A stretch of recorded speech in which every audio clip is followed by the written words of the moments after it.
Welcome to another episode of my repair videos. Today we have a pretty specific case we're going to take a look at.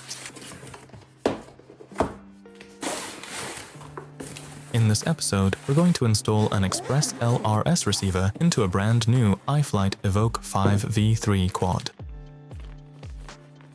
We'll be upgrading both the receiver and the radio to ExpressLRS 4, and we'll also do all the necessary Betaflight configurations. The Evoque V3 comes in 3 different versions. You can get it with ELRS, Crossfire, or like this one, set up for use with the O4 and the DJI FPV remote controller. If you buy it with the DJI receiver option, then this is the only controller you can use. It's not exactly top tier, and if it's your first drone, you'll probably want to upgrade it pretty quickly.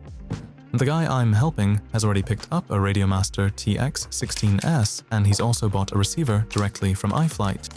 The receiver he bought from iFlight is a 2.4 GHz diversity receiver with 2 antennas. So one of the challenges here is figuring out where to place antenna number 2, since it's only designed for a single antenna in the back. So we'll see what we can come up with. Since these iFlight quads have side blades and covers everywhere, they're not the easiest to modify. The first thing I always do when working on a drone, even when it is a brand new bind and fly, is a quick smoke test. That way, I know everything is good before I open it up.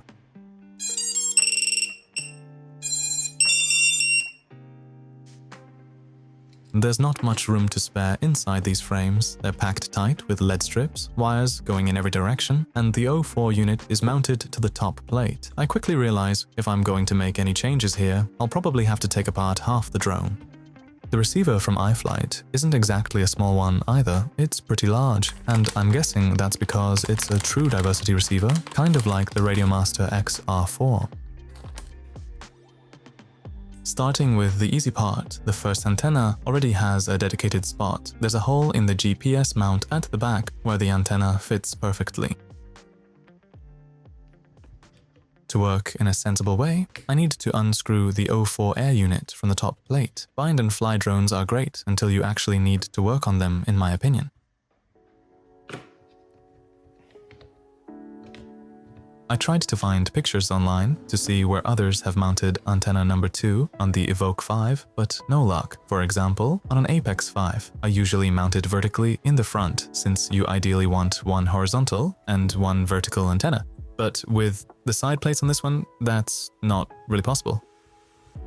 The best solution, I think, will be to mount it in the front using a mount I found and modified slightly.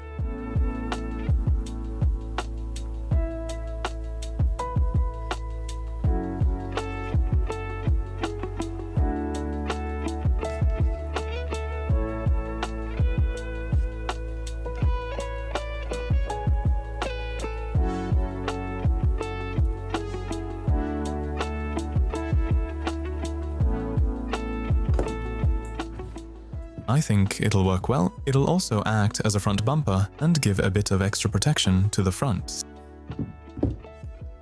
Now the cable needs to be routed all the way to the back, and then we need to find a place for the receiver.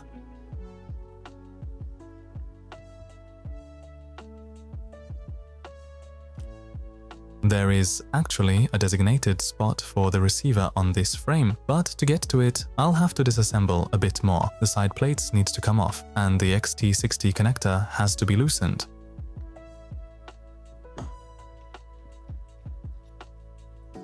The receiver mount is located on the bottom plate, under the XT60 wires. It looks pretty small, so I don't really expect that chunky receiver from iFlight will fit, but I'll remove it and check anyway. As I suspected, it doesn't fit. The mount is designed for a nano receiver, so the solution will be to glue it and zip tie it on top of the XT60 wires. This plug was already connected to a port on the flight controller. It was used for the yellow SBUS wire from the O4 unit. I've removed the SBUS wire now, and I'm using that same port for the receiver instead. SBUS is only needed if you're using the air unit for the radio link.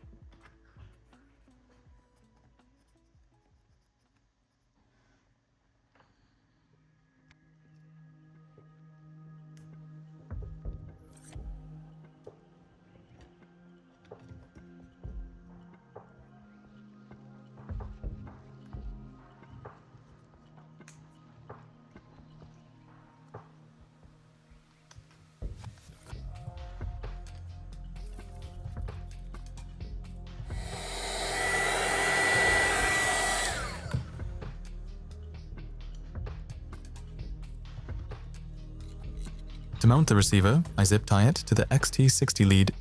It's pretty much the only place where it actually fits.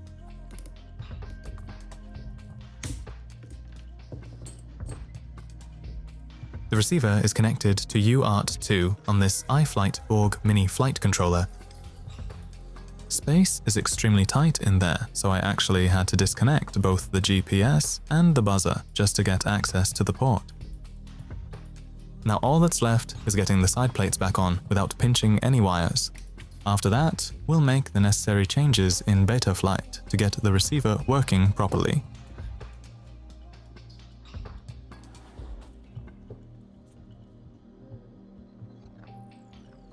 To set up the new receiver, we need to connect the quad to a PC and make a few changes in Betaflight. The DJI O3 uses the SBUS protocol, while ExpressLRS uses Crossfire, so to switch between them, we need to reflash Betaflight with the correct configuration selected.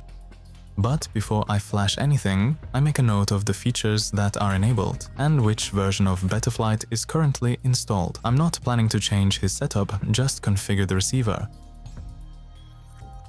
Before flashing, I make sure it detects the correct flight controller and I select the same version of Betaflight that was installed before. I also make sure the same features are enabled and of course that Crossfire is selected as the radio protocol. Another important thing to remember is to save the backup it prompts you with. You'll need that after you are done flashing when you are restoring the settings. Now that Betaflight is flashed with Crossfire, the first thing I do is restore the config that was there before.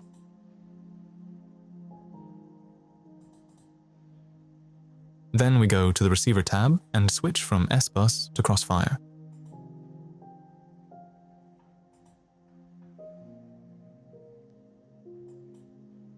And finally, we check that the receiver is set up on the correct UART, which is UART2 in our case. It should already be correct, since the SBUS wire was connected to the same UART before.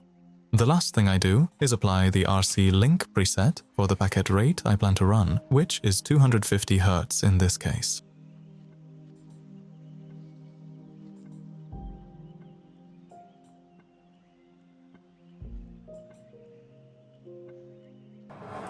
Now the receiver is set up properly and it's working with the radio. All that's left now is to put the drone back together and do a quick test flight before I send it back. Thanks for watching, see you in the next video.